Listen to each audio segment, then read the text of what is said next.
mazungumzo yetu inakuwa ni kukumbushana tu. Allah subhanahu wa ta'ala anasema, a'udhu billahi minash shaitani rajim, kullu nafsin dha'iqatul maut wa innama tuwaffawna ujurakum yawmal qiyamah faman zuhziha 'anil nari wa udkhila al-janna faqad faz wama al-hayatu ad-dunya illa mata'ul ghurur. Allah anasema kila nafsi itaonja mauti, na kwa hakika mtalipwa ujira wa kazi zenu, tena mtalipwa sawa sawa bila ya kupunjwa. Mtalipwa siku ya Kiyama. Yule ambaye ametengwa na moto baada ya kazi zake alizofanya na akaingizwa peponi, huyo amefaulu.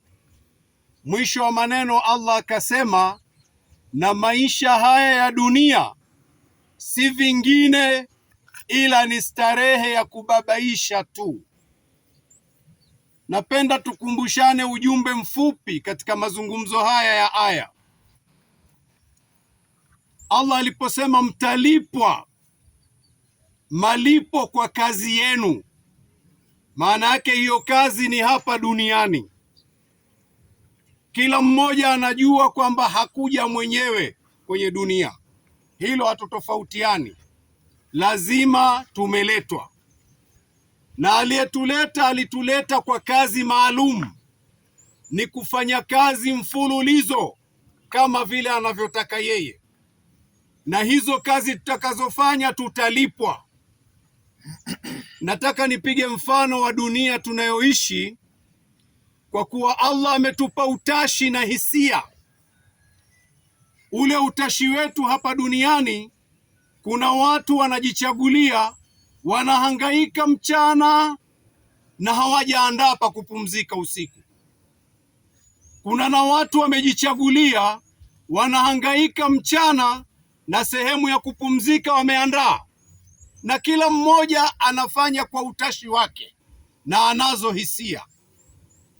Mwingine yule amehangaika mchana alafu usiku bado anatembea, pengine anatafuta boksi alale popote, na uwezo wa kuandaa pa kulala alikuwa anao, lakini hakutia akilini hilo.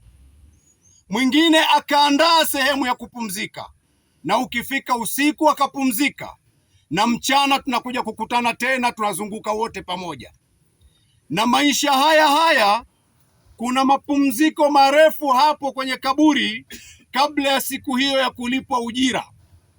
Sasa hapa kwenye mapumziko ya kaburi, ima utaandaa mwenyewe kupumzika hapa, au utakuwa umeacha kuandaa. Na njia ya kuandaa ni zile kazi alizotupa Allah hapa duniani. Tukizifanya vizuri, tunapumzika hapa kwenye kaburi kungojea siku hiyo ya kulipwa. Tukiwa hatukuzifanya vizuri kazi zile duniani, manake hata hapa napo ni kutafuta maboksi tu ya kupumzikia. Ndugu zangu, hii kaburi kwa mafundisho ya Mtume sallallahu alaihi wa sallam, imma inakuwa ni bustani katika bustani ya peponi, yaani mtu akiingia anapumzika kungoja siku hiyo ya hukumu ili alipwe vizuri akapumzike, au linakuwa ni shimo linalotisha katika mashimo ya motoni. Kama hukujiandaa kuingia vizuri, utakuwa bado kama mtu anayetembea usiku hakupumzika. Lakini nimezungumza kipengele cha pili, ndugu zangu, tumeumbwa na utashi na hisia. Hizi hisia ambazo Allah ametupa zitasaidia kwenye ule utashi wetu kama tukikosea. Kuna wakati kiubinadamu tunakosea. Mtu anateleza, hakutekeleza yale aliyoagizwa na Allah, akakosea. Usingoje mpaka ukaingizwa hapa halafu watu wakujengee juu eti wametengeneza kaburi lako. Usingoje hilo. Kaburi halitengenezwi juu, linatengenezwa ndani unakoingia wewe. Kwa hiyo zile hisia alizotupa Allah, natoa nasaha ndugu zangu, kama tuliteleza tukakosea, tunatembea tu, hatupangi namna ya kuingia vizuri. Uko uwezo wa kurudi kwa Muumba, na Muumba ni mpole kweli. Ukimwendea wala huhitaji mkalimani, wala huhitaji ukamweleze shekhe, ukamweleze mchungaji, ukamweleze nani. Haihitaji hiyo. Muumbaji ukishamwelekea mwenyewe ukamwambia nilikosea, nisamehe, nishike mkono, njia ulionitaka nifanye ni hii, anakushika mkono, anakusamehe, umekuwa safi. Utakuja kaburini siku hiyo, ukija umejenga mwenyewe ndani. Usingoje kujengewa juu. Hii juu ni mapambo tunayofanya sisi, tunababaishana tu. Usione labda kujenga juu kaburi likubwa ndio mtu amempumzisha. Hapana, tupeane nasaha ili tupumzike wenyewe ndani. Ndugu zangu, hizo ndizo nasaha zangu fupi. Tuondoke hapa, kila mmoja ajitathmini. Kazi niliyoletewa duniani ndiyo ninayoifanya na yule Muumba wangu alenileta. Kama tumekosea, fursa ya kutubu ipo. Peke yako wewe na Muumba wako, mweleze ya Rabbi, nimekosea, nishike mkono, nisamehe. Atakusamehe, utaanza daftari jipya. Mwenyezi Mungu atujalie kuwa ni wenye kusikia na kufuata yale mazuri. Na ndugu yetu tumekwisha muingiza hapa sasa hivi, anahitaji sana kuombewa na sisi ili apate rehma kutoka kwenye maombi yetu. Kwa hiyo kwa pamoja tumuombee.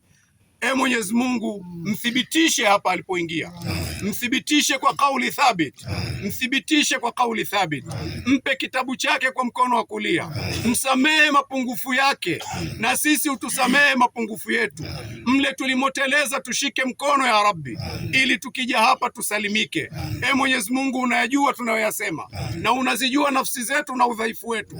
Tupokee makosa yetu, uyasamehe, utufutie, utupokee, utusamehe sisi na wazee wetu. Wa sallallahu ala nabiyina Muhammadin wa ala alihi wa sahbihi wasallam. Walhamdulillah.